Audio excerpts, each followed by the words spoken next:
2020 жылы Садыр Нуркожоевич Жапаров Кыргыз Республикасынын президенти болуп шайланып, эгемен өлкөбүз өнүгүү жолунда жаңы өзгөрүүлөргө бет алат. Аны менен бирге Кыргыз Республикасынын президенти куралдуу күчтөрүнүн башкы кол башчысы Садыр Жапаровдун түздөн-түз колдоосу, ички иштер министри, милициянын генерал-лейтенанты Улан Ниязбековдун демилгеси жана ички аскерлердин кол башчысы полковник Дамир Алыбаев тарабынан ички аскерлердин ишмердүүлүгүн, кызмат өтөө шарттарын ар тараптан жакшыртуу жана кызмат өтөөнүн сапатын жогорулатуу максатында болуп көрбөгөндөй чоң иштер жүргүзүлө баштаган.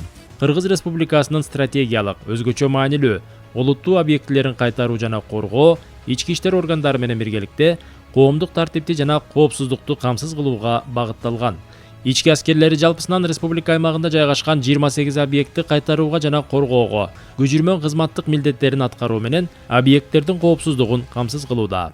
Коомдук тартипти жана коопсуздукту камсыздоо кайгуул күзөт кызматына ички аскерлердин аскер бөлүктөрүнүн өздүк курамы Бишкек, Ош, Жалал-Абад, Каракөл, Баткен, Өзгөн шаарларында жана Көкташ, Кулунду айыл аймактарында кызмат аткарууда. Санарип аскер долбоорунун негизинде ички аскерлеринде электрондук документ айлантуу системасы ишке ашырылды.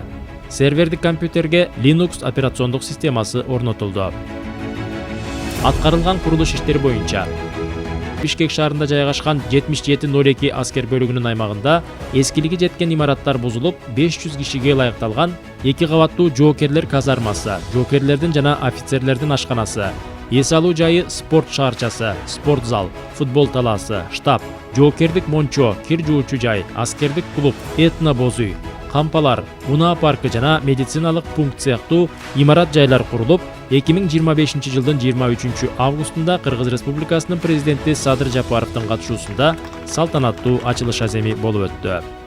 Күч кайраты, бекем эрки жана каармандыгы менен айырмаланган Кыргыз милициясынын ички аскерлеринин күнүнө карата жаркыраган заманбап имараттын ачылышын жасап жатабыз.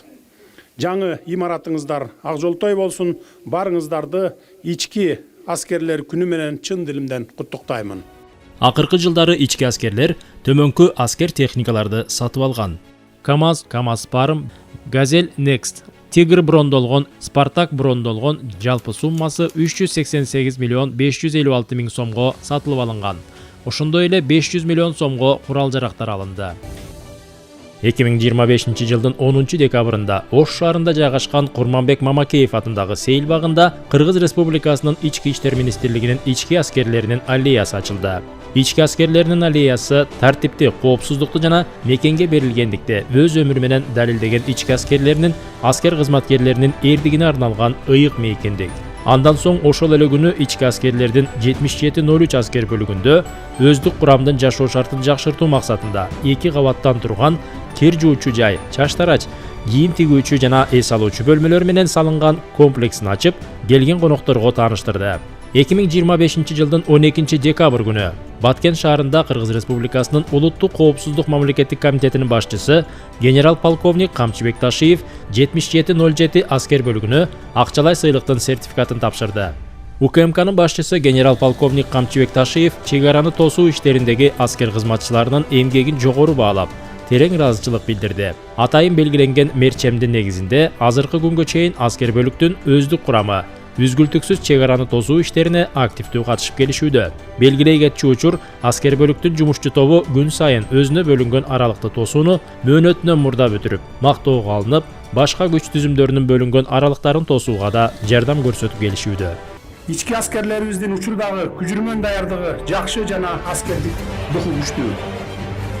Алар кандай гана милдеттер жүктөлбөсүн, жоопкерчилик менен так аткарууга даяр экенин акыркы жылдарда өлкө аймагында орун алган окуялар айкын көрсөттү. Мындан ары дагы ички аскерлерибиз өлкөнүн бакубат келечеги үчүн, анын ичинде мамлекетибиздин коопсуздугун камсыз кылуу, жарандарыбыздын укуктары менен эркиндиктерин коргоо боюнча алдыга коюлган милдеттерди так аткарат деп ишенимдүү айта аламын.